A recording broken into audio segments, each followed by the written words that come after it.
Here's what every good dungeon master knows about late joiners.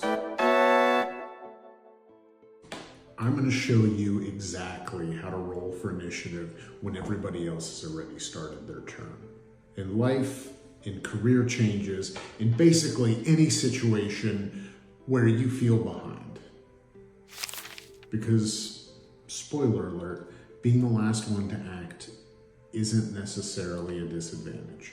It's actually a strategic position that most people completely waste, if you choose to view it that way. Here's the thing about initiative in D&D that translates perfectly to real life. Going last means you get to see what everybody else does first. While they're stumbling around, making mistakes, figuring out the terrain, you're gathering intelligence. You're watching what works and what spectacularly fails. Picture this scenario. Imagine everybody in your college class all rushed off and latched on to their first job offers. They took whatever was available, desperate to start their real careers. You waited. You watched. You saw your friends burn out, switch companies 3 different times, realize they hated their industries. That wasn't procrastination, that was reconnaissance. The late starter gets to skip the tutorial mistakes. You don't have to learn the hard way that some paths are dead ends when you've watched somebody run into the wall. Every failed attempt you witnessed was market research for your own strategy. Think about your current situation. Maybe you're 35 and finally ready to leave a corporate job to do something creative. Maybe you're 45 and you're doing that. Maybe you're 25 and you're switching from the career that your parents wanted for you to the career that you actually want. The advantage is not that you're starting fresh, it's that you're starting informed. But here's where most people mess up. They spend so much time analyzing everybody else's moves that they never make their own. I've done it, you've done it, we've all done it. They turn strategic advantage into analysis paralysis, to overthinking. The key is knowing when you've gathered enough information to act, and then acting. Now, before I tell you how to roll for initiative, let me destroy the biggest myth about timing that is probably holding you back right now. There is no perfect time to start anything, period. In D&D, initiative is random. You roll a 20-sided die and you hope for the best. Ooh, 18, not bad. You roll a 20-sided die and you hope for the best. Life isn't even that fair. There's no cosmic dungeon master ensuring everybody gets their turn at the right moment. Unless you believe that, in which case, you do you. But, whatever. I'm talking here, so I get to say what I want to say. The myth of perfect timing just kind of keeps people stuck in preparation mode forever. You think you need more skills, you need more money, more confidence, more connections. Here's what experience teaches. Readiness is largely an illusion. Most successful moves happen when people feel about 60% ready, not 100. Imagine waiting for the perfect initiative roll before you act. You'd spend the entire combat sitting there, watching everybody else fight while you wait for perfect conditions that will literally never exist. The perfect moment is the one where you decide to act despite imperfect circumstances. Your timing doesn't have to be perfect, it just has to be yours. Maybe you're changing careers at 40 instead of 25. So what? Your 40-year-old self has perspective, resources, and clarity that your 25-year-old self couldn't even dream of. Maybe you're starting a creative project in your spare time instead of going full-time immediately. That's not settling, that's strategic. People who seem like they started at the right time, they just started.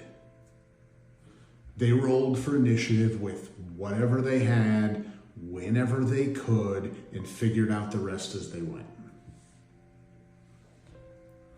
They weren't more prepared than you, they were just more willing to be imperfect in public.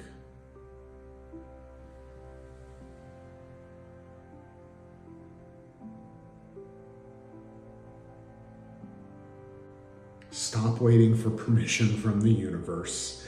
The game is already in progress, and your turn is whenever you decide to take it. Before any good D&D player makes a move, they check their character sheet. What are your stats? What abilities do you have? What resources are available? This is not about feeling inadequate, it's about playing strategically with what you've got.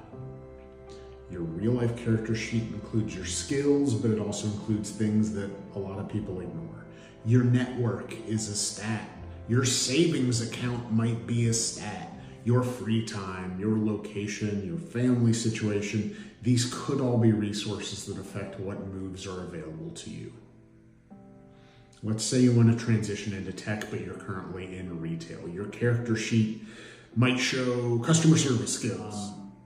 Those could translate into a unique understanding of user experience that somebody who spent their entire life in, tech, corporate tech America world doesn't have. Maybe you're looking to start freelancing while keeping your day job. Your character sheet shows steady income for risk management, professional network for potential clients, established routines that can accommodate your projects. You're not behind, you're positioned differently. The key is an honest assessment without harsh judgment, which is really, really what a coach can help you do. By the way, sidebar, asterisk, if you're interested in coaching, reach out, d20.coach. You're not comparing your character sheet to everyone else's. You're asking, given what I have right now, what is my best available move? What can I do this week that moves me closer to where I want to be? Some people have high charisma stats and they're going to network their way into opportunities. Some people have high intelligence and they're going to research their way into expertise. Some have high constitution and can just outwork others through persistence. There's no wrong way to build your character, and there's definitely no wrong time to start using your abilities. All right, enough theory. You've assessed your situation, you understand timing is a myth. Now let's talk about actually rolling for initiative and making your move. Here's your 3-step system for rolling initiative, even when everybody else is already deep in their turns. And remember, this is an arbitrary system that I made for the sake of making a YouTube video to put myself out there to talk about coaching. Maybe it works for you, maybe it doesn't. The underlying thing that's important is just take action. Just start the first step. That's all that matters, I promise you. But for the sake of this video, let's talk about this 3-step process. Step 1, pick your immediate action. Not your 5-year plan, your next single move. In D&D, you get 1 action per turn. Don't at me, I know there's free actions, I'm making a metaphor here, people, just bear with me. In D&D, you get one action per turn. The same rule applies here. Maybe it's updating your resume. Maybe it's signing up for an online course. Maybe it's having one important conversation. One clear action that you can take this week. Step 2, commit publicly. Tell somebody you're doing it. Post about it. Announce it. Make it real outside your head. Drop it in the comments for engagement reasons. This is not just about like accountability culture. It is about making retreat harder than progress. You want it to be easier for you to actually do the thing than to come up with a reason to backpedal and not do the thing. When you roll for initiative in D&D and you take your turn, everybody sees your move. Same energy here. Step 3, plan your next turn while you're taking your current one. This is good for D&D too. Don't be that guy or gal or non-binary pal who doesn't know what they're doing until it's their turn. Don't be them. That's a sidebar, but we all know that person. Sometimes we're that person, but we try not to be. Try not to be that person. Plan your next move while you're still moving your current move, moving your move, taking your turn. Blah.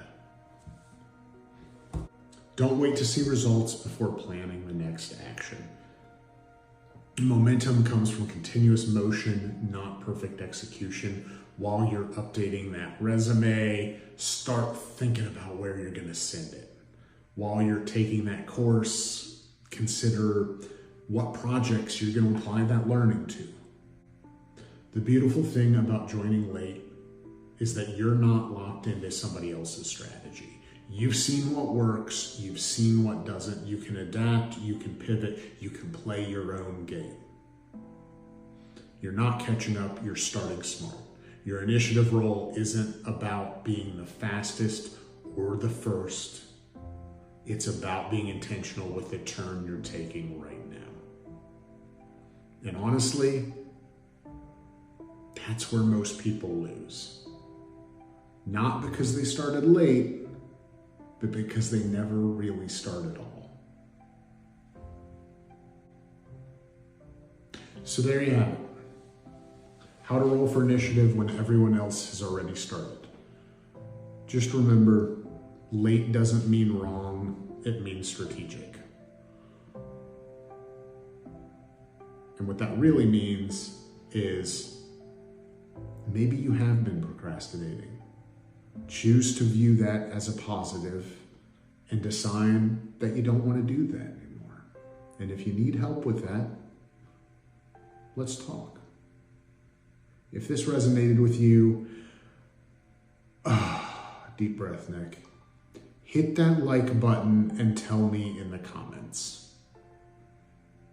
I will read and respond. I just feel weird about this particular thing. This